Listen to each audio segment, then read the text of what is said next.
Fenerbahçe Beko Kızılyıldız deplasmanına yani Belgrad'a şu anda geldiler.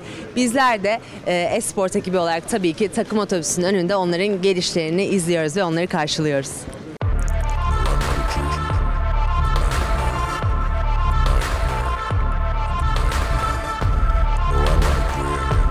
Değerli Esport izleyenleri, bizler yerimizi Alexander Nikolis Spor Salonu'nda alıyoruz. Fenerbahçe Beko'nun bu akşam 34. haftanın karşılaşması olan Kızılyıldız maçına çıkmadan önce yapacağı son idmana geldik. Birazdan sizlerle idman görüntülerini paylaşacağız ve Koç Itoudis'le röportajımızı gerçekleştireceğiz.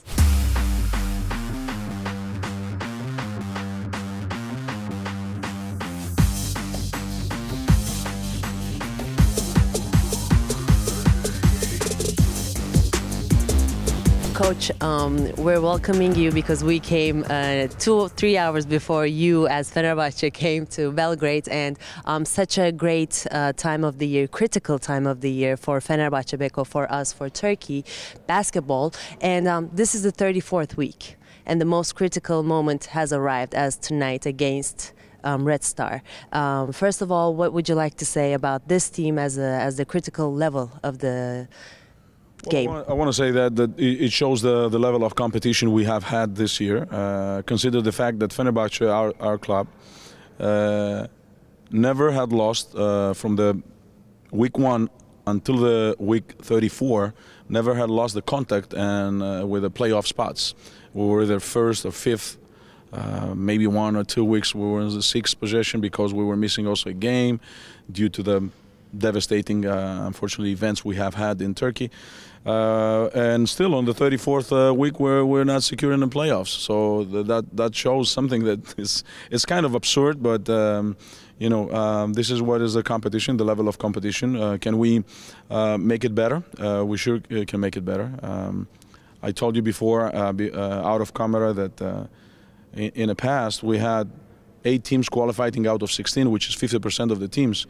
And now we increase the teams to 18, and still we're 8 teams qualifying, which is much less than 50%. In NBA we have more than 50%. We have the play-ins, we have everything in terms of helping the sport to evolve.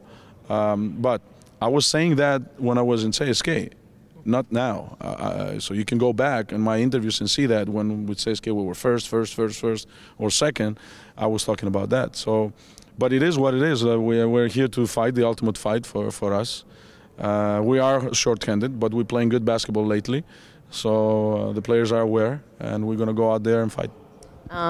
Especially against Anadolu Efes, you had a great victory. You played an amazing performance against Efes, and then you put a huge effort on the court with the teammates, that helping each other, that we saw that as sharing the ball under the rim, as scoring, especially Tyler Dorsey, Nigel Hayes, Pierre, and the whole team. I don't want to name specifically the players, but what would you bring from that game to tonight's game, and then what kind of lessons that you'll learn not to do, as we call it, mistakes from that game, and you will not do it and avoid it tonight? Well, from that game, I would bring the fans of Fenerbahçe over here, if possible, like to fill the gym and playing in a Tasha here.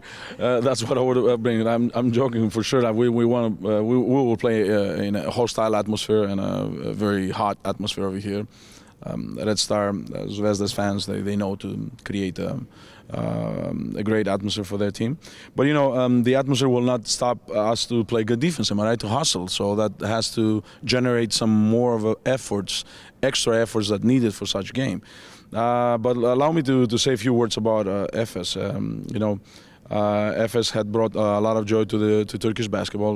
They're a great organization, and they have won a lot. So, you know, it kind of motivates us and everybody else to try to have a core of a team, try to have a good structure, try to see the process of how is to build a team that can, you know, prevail after that. So it's not going to happen through the night.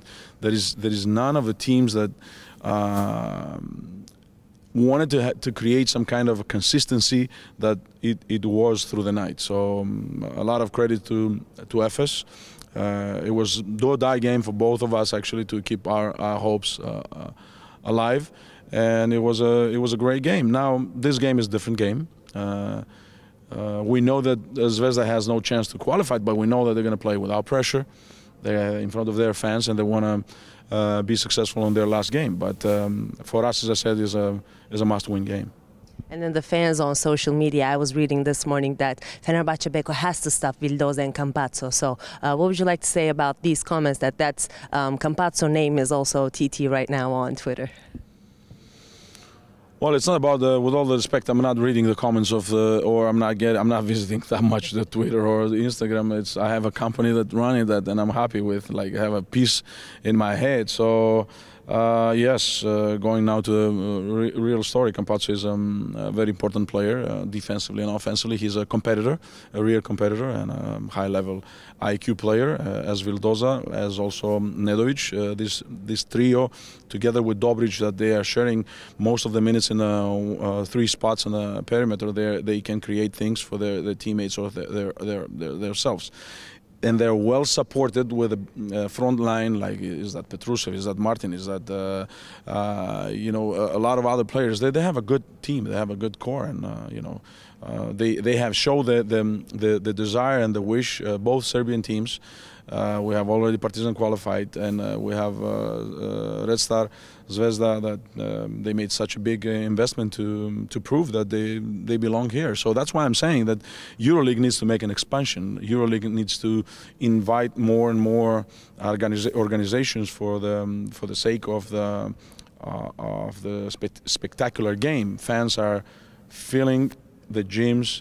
When it's EuroLeague game, when it's EuroLeague time, you witness. We played 10 days ago against Galatasaray, our rival. The gym was half empty. We play against Besiktas, another rival. The team was half empty. So we play FS in EuroLeague or we play FS in League. It's two different stories. We play Zalgiris, the gym is filled out. So we need to see the truth, and we need to witness the truth, and try to evolve the game and the organization. And I have two last questions. One is obviously the injured players. Who are the injured players of tonight from Fenerbahçe Beko? Well, unfortunately, we have many. So we have Welbeck in sideline, we have Booker sideline, we have Bielisa sideline, and we have Mete Can sideline. So it's quite a number. And giving these opportunities, we have had the team healthy, all players in 2 weeks, in 2 games actually. That was Partizan away and Bologna at home, and we witnessed. We, as coaches and as organization, the best practices ever, and then you've seen the performance as well. That's normal. I mean, the team, when it has a full power, will perform better. The team doesn't have the full power; it needs to find another ways, and this is what the team have done. Also, from the beginning of the season, we did not have Bielisa from the beginning of the season, but the team had to find out other ways to win. Is that easy? It's not easy, but you have to find out other ways. So we miss 4 players, but we have 12 over here that are ready to fight. And then I think Fenerbahçe fans wants to know, since you're in here, Belgrade in Serbia, with your old friend, as like a time that as you consider as a brother, Željko Obradović. Have you met him in these days, or I haven't met him. Last night we came late. We talked over the phone. He had a dinner. He had some obligations, so I guess we're gonna meet tonight. I met him when we came over here and we played Partizan. I met him the night before. We had a dinner. After the game, we went for the dinner. It's normal. It's a normal relationship. So yes. Can you also tell him that we as sport and Turkish fans say hi to him, and we like to see you two together also in the pictures and on the court too. Super. Thank you so much, Coach, and good luck. Thank you.